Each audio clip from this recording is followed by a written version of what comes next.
evening and welcome to Laughing Monkey Music Show. Today we have Andy. Andy is well known for being a guitarist in Tokyo Blade, but he also does production. Got a bunch of I'm not going side projects, other bands you work with, and other things you do, and you're also a teacher. Welcome to the show, man. Thank you very much, Sean. It's good to be here. Good to be here. Well, I do other bits and pieces. Obviously Tokyo Blade. I don't do so much teaching these days, but we'll come to that, I'm sure. Please, yeah, we will. I just want one of the things I like to do is I don't like to do just like a lot of people do, and it's not a dig. It's the full, like the bio. I mean, one of the things is it's important to let people, longtime fans, be like, oh, learn something new maybe in a conversation, or maybe you'll get a new fan and they get a little bit of history, and then they go back and they can deep dive. This is kind of to get people a little excited, something for everybody. But you also do a lot of stuff now, and I think people should know about it, even if they're not Tokyo Blade fans. You're a fantastic guitar player and songwriter. Thank you very much. I know you're welcome. And you do production. So let's talk a little bit what's going on with Tokyo Blade, because I know you've had I don't know what we say. Is it 82 origination Tokyo Blade? Probably. It was probably a little bit before 82. It was probably the first sort of incarnation would have been Genghis Khan, which later became Tokyo Blade. That would have been about 79, something like that. I know you've been around for a little bit. Yeah, a hot minute. A long time. A long time. Yeah, you've earned it, but I think what's important, first off, for younger people that aren't aware, you're part of the new wave of British heavy metal, which was a big, huge part of the Iron Maidens, of everybody else, really setting the terms of what a lot of 80s metal, but not. I mean, it is a crisscross between glam and I'd say the power metal, the galloping sounds. I think the new wave had a lot of everything in it, which was exciting. Yeah, I think so. Yeah, I mean, we did sort of end up looking a bit glammy. Nothing wrong with that. Nothing wrong with that. Nothing wrong with that. No, we did end up looking a bit glammy. But like you said, there's nothing wrong with that. Things happen, don't they? Things just happen. And I have pictures of the 80s of clothes I wouldn't wear today. I would I wouldn't talk to myself if I saw somebody dressed like that. But no, I wouldn't wear spandex now. I'd look like a badly wrapped sausage, so it wouldn't be a good idea. But I will say that, though, spandex is very comfortable. People never say that, though. It was very comfortable, very stretchy. It's the most brilliant stuff to wear on stage, because if you're galloping around all over the place, as you say, it is so comfortable to wear. It's like a second skin. It's just really comfortable. And it looks like a second skin, because that's the other part. The strength of it is also the weakness. It is like a second skin. So there you go with that, right? So, but yeah, it's life. But the important thing is you guys have done some fantastic music, and the melody's always been there. Whether you want to, regardless of what it was, like if people didn't see what it was, the title, glam or rock or whatever we want to call it, you just listen to the music. It's consistent, good songwriting, nice melody, some great guitar, strong rhythm section, consistently, Yeah. Thank you. It's Alan and I wrote virtually all of the material, and not to take away from the lads. The lads, had their input in. We used to write in a completely different way from the way we write now. So we used to write because we used to meet up quite regularly and rehearse together. And then, somebody would, Alan and I would say, right, we've got this idea. And then the lads would all start chipping in their bits. Unfortunately now, because we're obviously that much older, we all live quite a way apart, quite far apart from each other. So it's not really practical to get together too often. We very rarely get together. In fact, I haven't seen the other lads for, blimey, probably almost a year. What? You guys don't live in a big house, bunk bed? So, no. Oh man, that's right. My dreams are crushed. haven't seen the other guys for about a year. So what tends to happen now is that Alan and I still live close together, and we're very good friends. So Alan and I get together and we write the stuff. We sort of record how we've done the last two, definitely the last two albums. Is that Alan and I have written the stuff. I've demoed it here, in my studio, and then the lads come down and put their parts on, and we've kind of done it that way, so it's ended up that and John sent the last couple of albums, John sent a few ideas, and we just he'll give me an idea to sort of run with, and I'll see what I can do with it, and then off we go. It's important though. I mean, and I'll say this overall, you have had a lot of people over. But the small army of people you've had has kept the band going to where we are talking right now. So everyone's had their part in it. But you and Alan have definitely been the songwriting steering of the, of it. I think, as much as I like Victor and other people singing in the band, I was happy that Alan was back. As a lot, it's like mom and dad are back together again. Not saying anyone's mom or dad, just saying that. That's very true. That's very true. It feels like it is like, if you look at a lot of our favorite bands growing up, you look at the Stones. I mean, these are the easy ones for people that are just not doing. But you can think of even your favorite metal bands. We can go deep, and you think of the principal songwriters.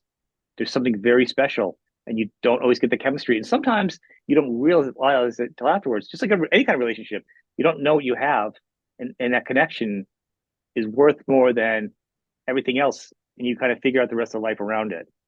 That is 100% correct. That is 100% correct. And in actual fact, kudos to you, because that is the only time in all the interviews that I've ever done when anybody's even mentioned that point. Really? So well done. And you're absolutely 100% right. When Vic and I got together to write the ill-fated Black Hearts album, it just wasn't the same. We didn't bounce off each other the way that Alan and I do. Alan and I, we're really lucky in as much as I don't know whether it's because we're very similar characters in a lot of ways, but we are we're just on each other's wavelengths. I know what I can put together and give to him, and what he's going to throw a vocal on. Yeah. And sometimes I'll write something and I'll just think, that's not for Al, that's not his thing, or whatever, and it just gets put in the ideas pile and nothing happens to it. But then I'll write something and think, yeah, Al's going to be able to do something with this, and then I basically just ping him the whole idea, drums, guitar, bass, the whole lot. And after a couple of weeks, he'll call me up and say, right, I've got something. And he'll come over and get singing, and we record it, Well, there's two things I think, to me, always through the chemistry I've always seen is not just letting you know each other, you kind of know each other's limits and where to push each other. And there's a trust level of being like, let's just, you and I in here, try this together. It might be embarrassing outward. It might be something different. This lyric, this vocal, these notes, these chords, whatever, this song. But we have our circle of trust here. You know what I'm saying? We're like, and you can't improve or grow unless you do that. And if you have two people that are kind of like two musicians that are good, you could probably flush something out, but you're not going to always push forward because it's going to be safe, despite how good you are. Yeah, absolutely. I agree with that too. We have got happily to a stage where we don't, neither Alan or myself care too much about what we've done in the past. So we don't ever listen back to I never listen to any of our stuff ever.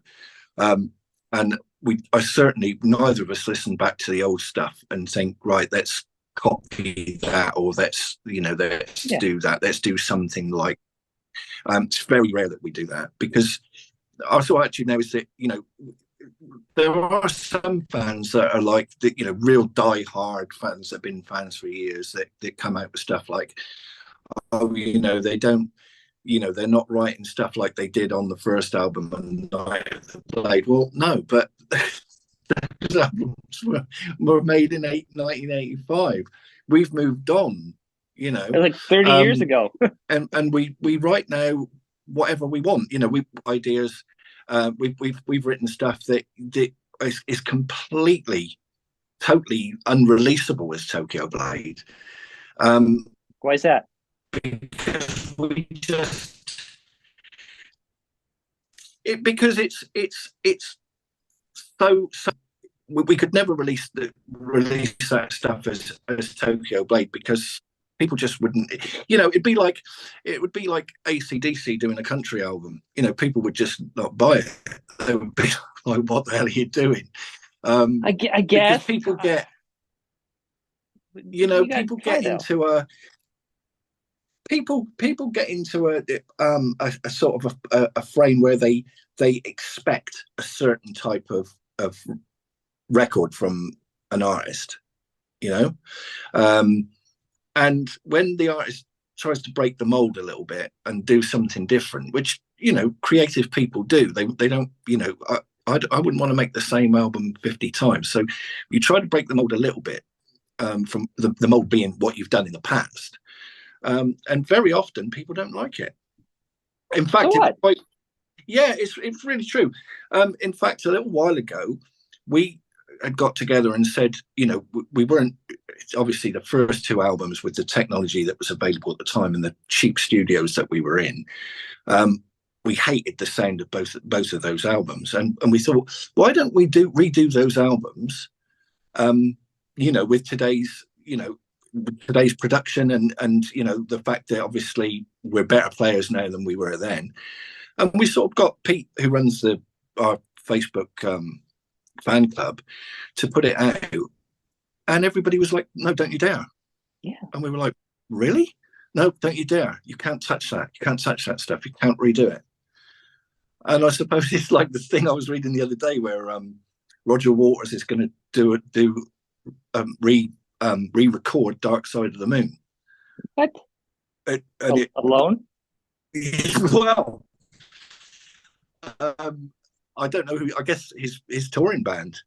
He's going to do it with, and this is what this is what he wants to do, and I can't. I That's dangerous suppose it's a waters. That's similar dangerous sort of thing, waters. You know, something. for an artist to do that. Yeah, exactly. Some things become, some things become sort of iconic, and they become very nostalgic. People get very nostalgic, and so it's like when we play live. I mean, when we play live, it's all material from the first two albums because that's what people want, and that's it.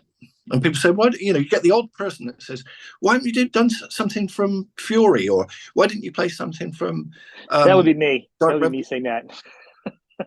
Sorry.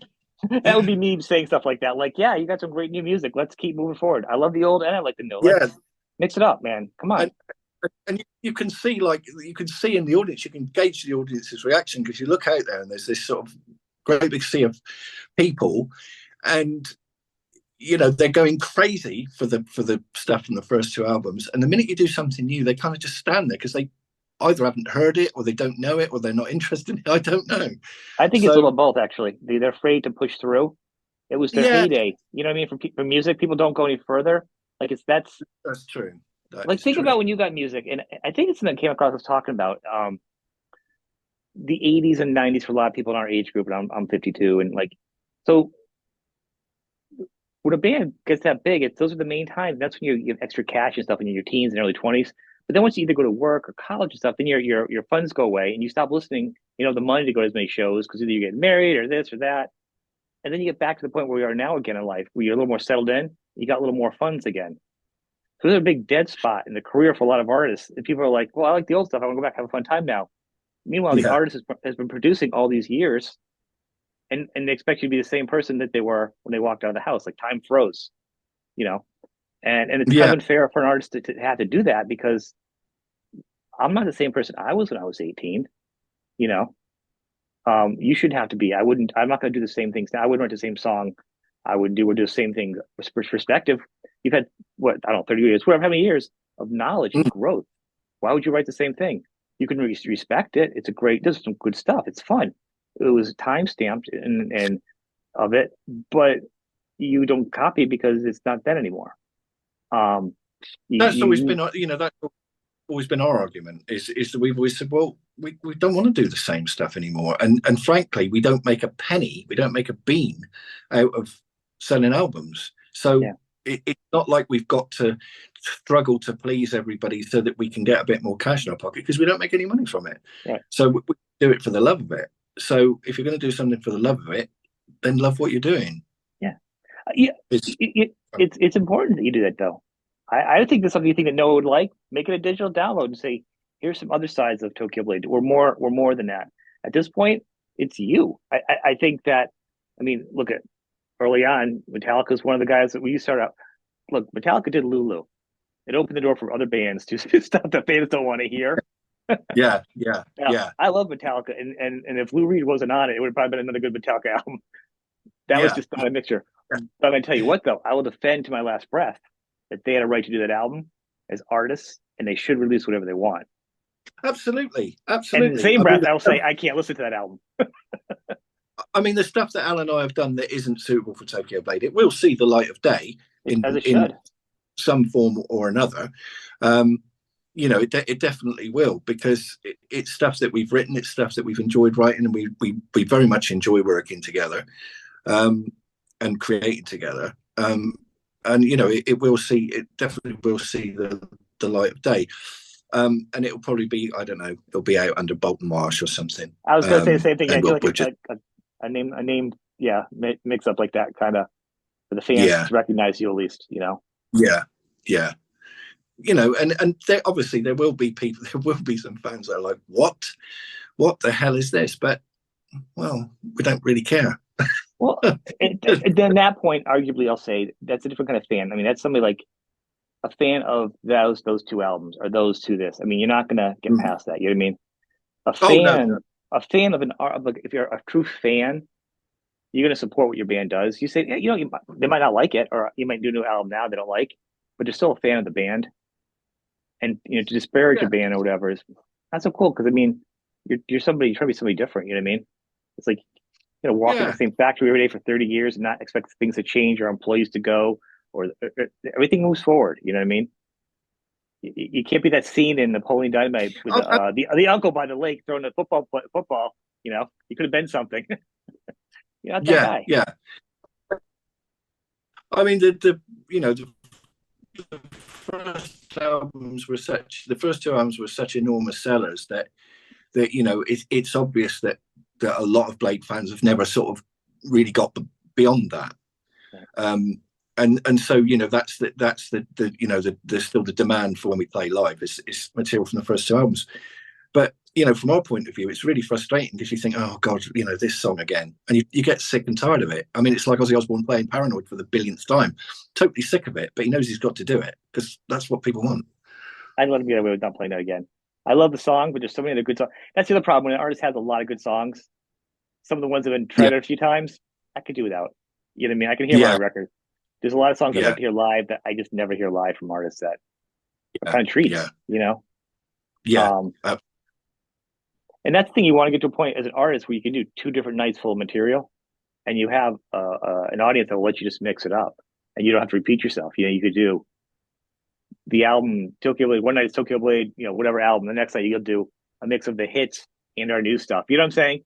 And mix it up and kind of break in the fans, because you got a lot of good stuff that needs to get checked out.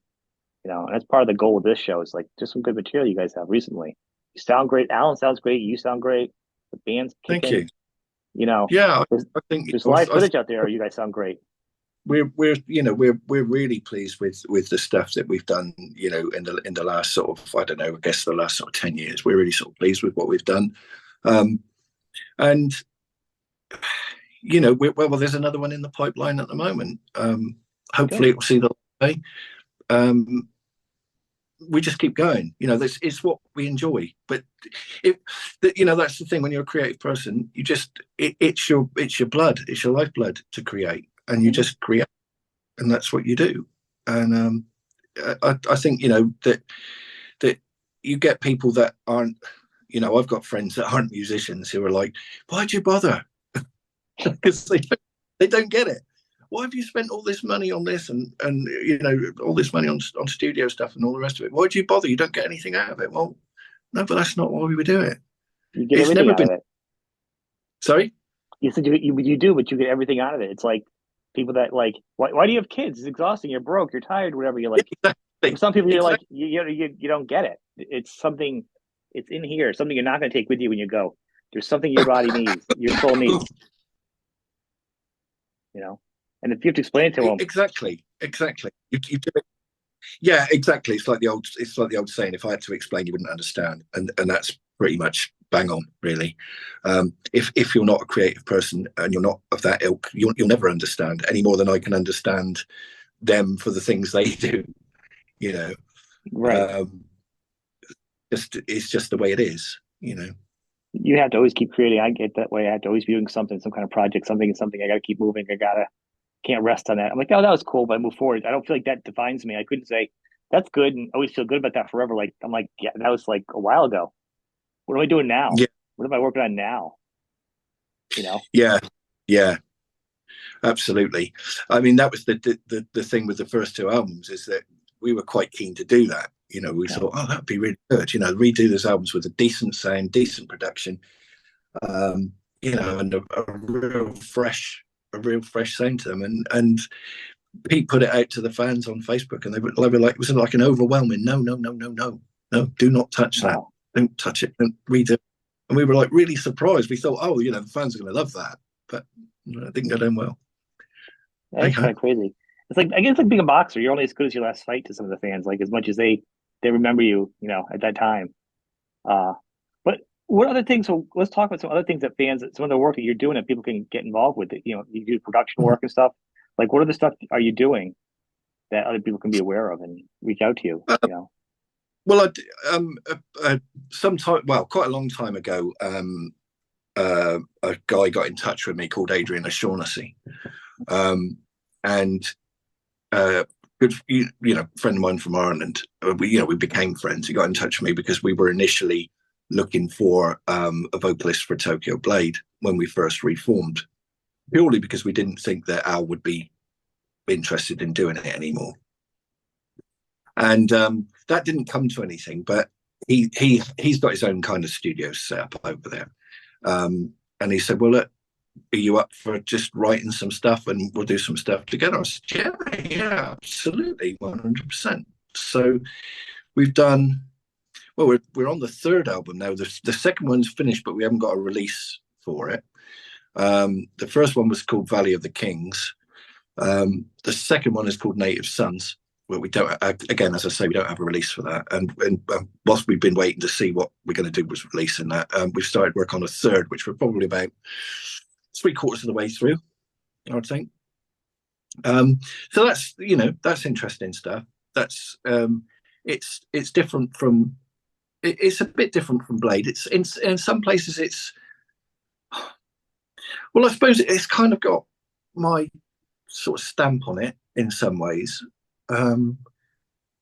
But it's a real mixture of stuff. The new one actually is very, very heavy. It's probably the heaviest thing that I've done, because Adrian just he really gets into the real aggressive stuff. So it just sort of happened that it came out that way, you know. But the other two albums, there's a real mix of stuff on them. There's a real mixture, you know. These are also listed on your solo website, right?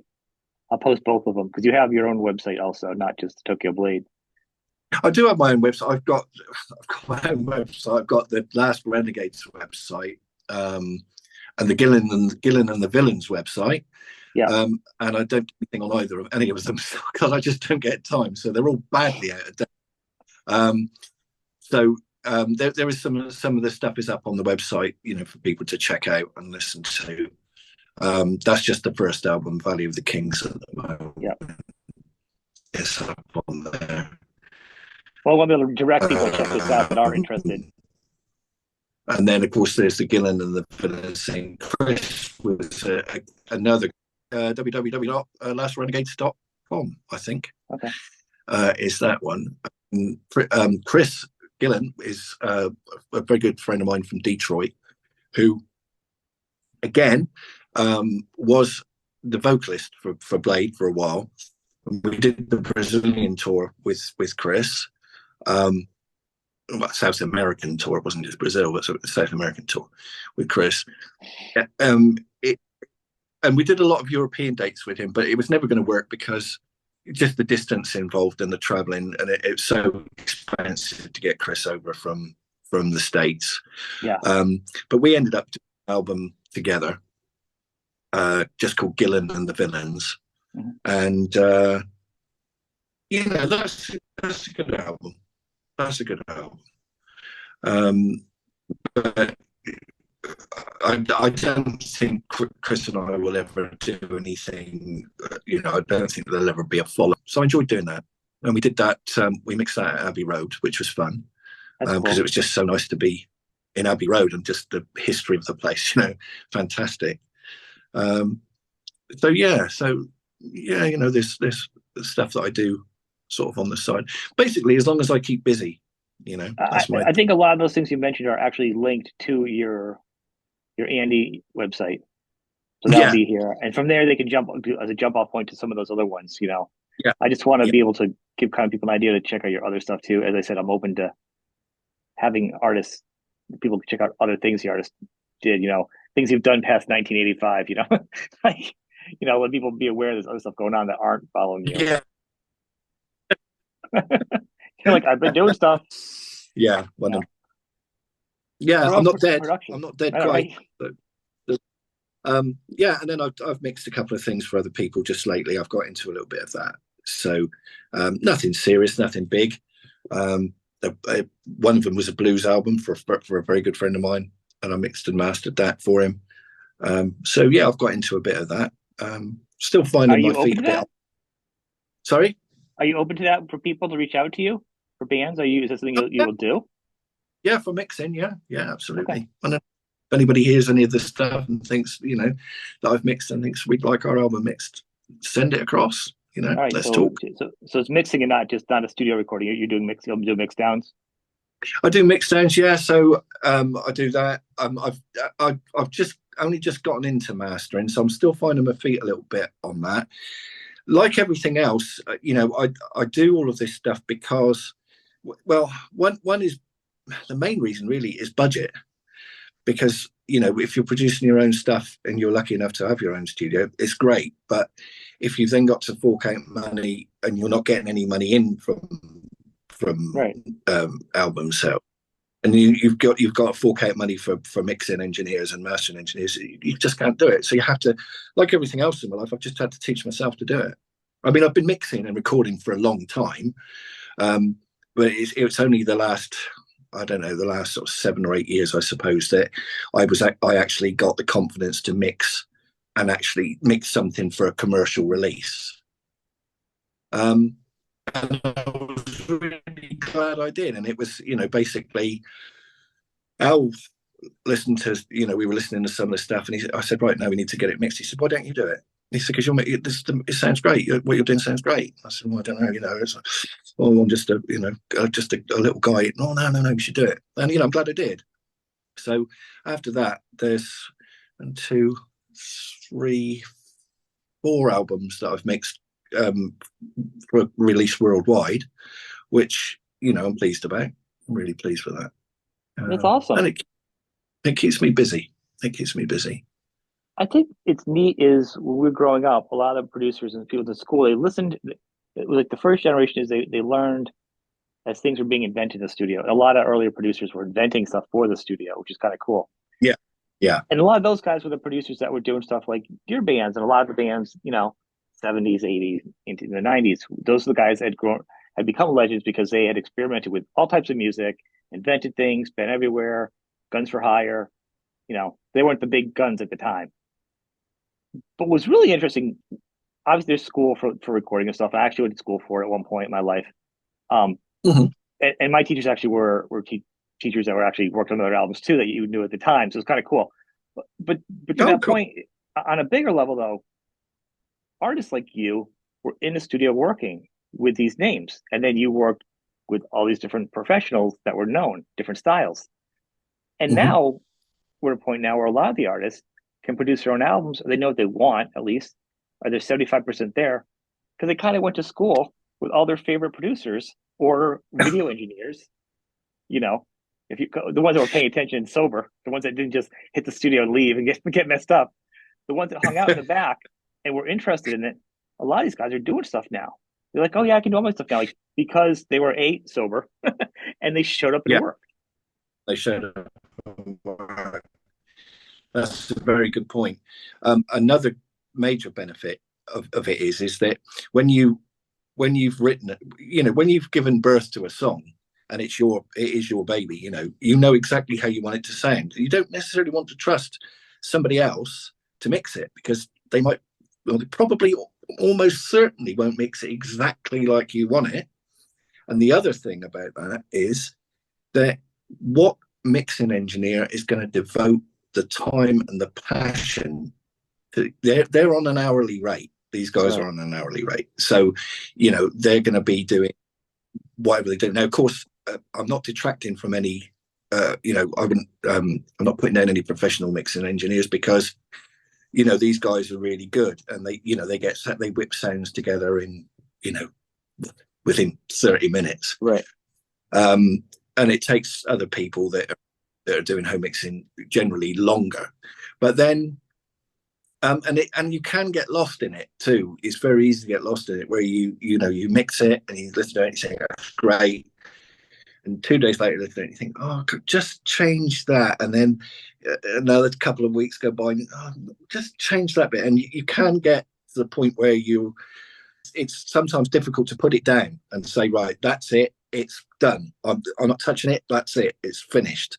That's when you need a co mixer or a studio partner Yeah, that can lay it on the line and be like, who can see it differently, and you can, you'll take the advice and you'll walk away. yeah, yeah, Because at that point, yeah, you'll be a force of the streets. You'll be Guns N' Roses democracy for 10 years because you just want to keep adding on to it or building it. And it's not even a dig towards them. It's just a good example of what happens when you have yeah, resources in front of you and an abundance of yeah, creativity. Because there was no lack of creativity for that album. What there was is there just wasn't a cutoff, and there was yeah, yeah, pressure, and there was pressure for something different. So you yeah, put that all together, and you're like, I don't know, what if I do one thing better? How do I do better than the biggest album ever? Like so, like if you're yeah, competing against yourself, and I think a yeah, lot of people don't have that, but like you're probably the 10% of artists that like do producing their stuff. I talk to a lot of people that do it, but overall though, most artists don't know how to mix their stuff down. They don't know how to get the right sound. Even if they've watched it, they don't know. Hearing it, having a good mixing ear and having a good musician's ear are not always synonymous. You know, No, they're not. because No, they're not. you're mixing for a It, car, for a radio, for earbuds, for a big yeah, room. You know, yeah, exactly. And it. There is you sort of think you get to a point where you think you sort of know everything, and then you actually find a lot of whole new stuff that you never even thought about. And the other thing is, again, you have to detach yourself from being, to a certain extent, from being a guitar player, because that's not the song. The song is the singer. So you have to really sort of detach yourself and go, right, what's important here? Right, a great drum sound is right? important. Right, that's what we get, and we need to work on getting that. Um, Once we've got that right, we need a solid bass sound. Oh, but the most important thing, we need some great vocals. And you have to kind of you sort of detach yourself from the fact that you're a guitar player. But the bonus of being a guitar player is that when you start engineering and mixing, is that you already know what a chorus is. You Yeah, already know what a flanger does. You know what a delay does. You know what reverb is. Whereas somebody that's coming from a different angle, from somebody that's never played with all of these toys, like us guitarists do, they're like, I mean, for example, if you were a drummer, and I'm sure that there are some fantastic drummers out there who are fantastic engineers, so I'm not having a go, but they're coming at it from possibly somewhere from a point of view that they've never played around with delay pedals and reverb pedals and flangers and choruses and all the shit that guitarists play with. So, but you know, it's if I was more disciplined, I think if I was more disciplined, I would set myself a time.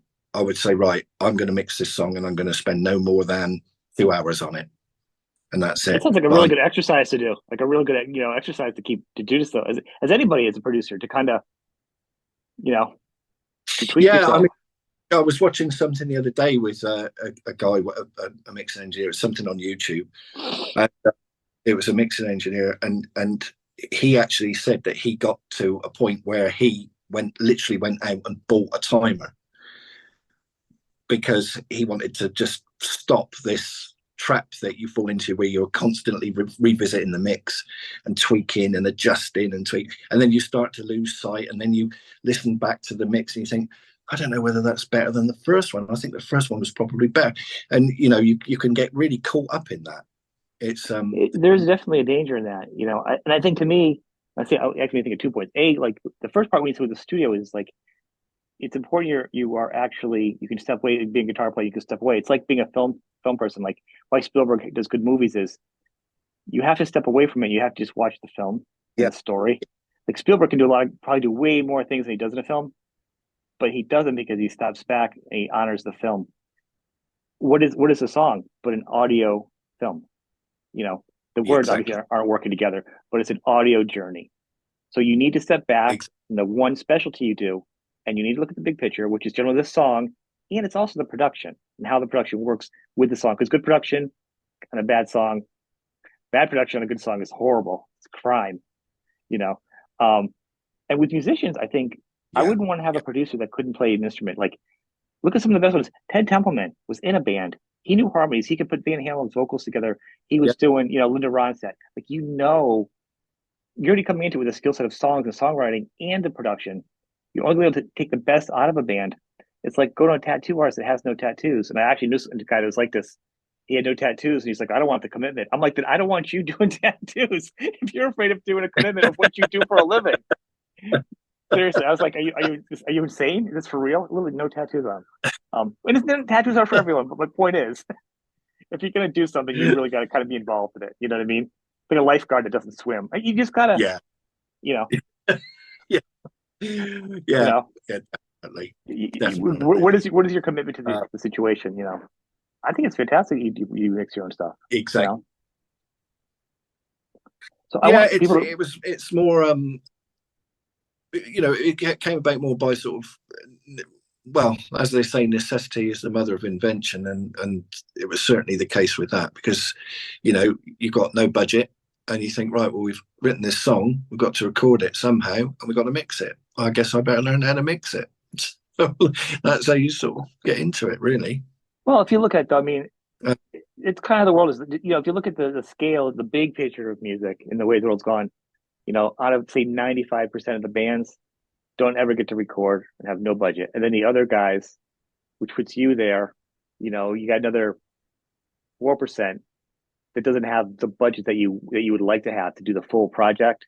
You have to kind of put stuff together. There's only 1% of all musicians exactly. that get this. And when those guys do, a lot of those guys get stupid with the budgets, and it doesn't make a point anyhow. The fact a lot of them have just gone back to saying, let's do it in a week, we're done. We're wasting money. We could have bought an Yeah, island here. yeah, So I guess the point is you're in a yeah. spot where you have the launch pad to do it, and you have some kind of funds to keep you living and breathing like a human being, and not have to do other stuff just to pay for it. So I mean, the you internet is a double-edged sword because in some ways, it's taken, well, in a lot of ways, it's taken the money out of musicians' pockets. But on the other hand, it's a massive platform. If you've got the time and the energy, and if it's good enough and you get a big enough audience, you can do some stuff. But, well, as well as I do, the music business now is a far cry from what it was when I started in the music business. right. It's just completely different. There's no two ways. Completely different. But if I you're a mean, self back, starter, it's better, Sorry. But being a self-starter now, though, I mean, it can be better for you. I know most artists, I mean, step over you, they're actually making more money they did when they were platinum artists. They make more money on their album sales now, and they're doing it themselves. They're doing smaller crowds. Instead of hitting 1 million art people, you hit 1,000 people that are dedicated. You're gonna make more money than say 100,000 people. And I hear that over and over again. It's just refinancing it. I think the money that people thought the artists weren't getting to begin with was the record companies, the banks there were already taking the money. Then the internet took the money from the record companies. The artists were never really getting all the money they wanted anyhow, that they needed and deserved. You know what I mean? Yeah, yeah, but then the flip side of that is that the record company sold us, sold all the artists so to iTunes and Spotify and all of Right. these platforms where you get like less than cent Oh per, yeah. for every time somebody listens to a song. So a massive trend in this as well, particularly with mixing engineers. Mixing and mastering engineers now are making their money on YouTube, doing like tutorials and things like Mm-hmm. that, because they don't have the. But I mean, I remember the last album that we did with an engineer was the last proper album that we did with an engineer was an album that we did was Unbroken, which we did with the late Chris Sangradis. Now, of course, Chris had worked with everybody. I mean, just everybody. I mean, he'd done Sabbath, Gary Moore, Thin Lizzy, Yngwie Malmsteen, just just so many bands Mm-hmm. he'd worked with. And he was telling, when we first went down to do the album with Chris, we went down to his studio, which is down in Folkestone on the English south coast, and we went down to his studio to sort of discuss doing the album. And we sort of said, okay, well, look, we want to get this album done. How much? And he was like, 10 grand. And we were like, we haven't got him 3 grand. And that was it. So I said, I'm sorry, Chris. We I phoned him up after we'd gone down there and checked the place out, chat with him. And I said, look, I'm sorry, Chris, we don't have that sort of money. And he said, what have you got? And I said, well, about 3 grand. He said, well, I'll do it for 3 grand. And that made me really curious. So when I went back, when we started doing the album, I got to talking to him and I said, how come you dropped from 10 grand? I said, you can be honest. You dropped from 10 grand to like 3 grand to do this album. And he said, well, the truth of it is, he said, if this studio is empty for 2 weeks, I've still got to pay for the electric. I've still got to pay for the upkeep of the equipment. It's better to have 3 grand than nothing. And And no he brain. started telling us about the old days. Yeah, and he started telling us about the old days when, EMI or MCA or whoever it was would call him up and say, okay, how much do you want to do? How much do you want for doing the new Lizzie album or whatever? And he'd say, 45 grand. Okay, where do you want to do it? And it was just like no questions asked. It was just like that was the money, that was the fee, and that's gone. That largely has gone. And even the bigger bands, like I mean, Van Halen, Eddie had his own studio. Now, some of that is down to Eddie. Eddie was a bit of a control freak. He liked to be in control of everything. Why not? It's absolutely fine. But he did have Don Landy, though. He did have a wingman. That was the whole thing, though. He did, yeah. To argue with him behind the scenes, there had to be. Landy, he did have somebody that wasn't in the band to at least push back. Maybe he didn't. You know what I'm saying? But Yeah, absolutely.